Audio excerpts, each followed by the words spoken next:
Айгүл Иманбаева желіде қызу талқыға түскен видеосына қатысты түсініктеме берді.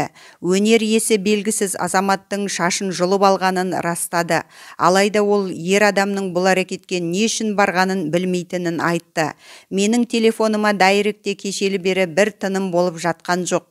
Әлеуметтік желіде тарап жатқан видеоға өзім түсініктеме бере кетсем, бұл оқиға 22 наурыз күні Шымкент қаласының алаңында болған.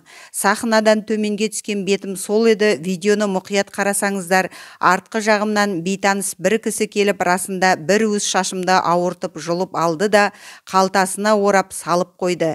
Не себепті бұлай жасағанын білмедім. Әрине, бір Алланың көзі түзу болсын дедім де қойдым, деп жазды әнші Instagram парақшасында.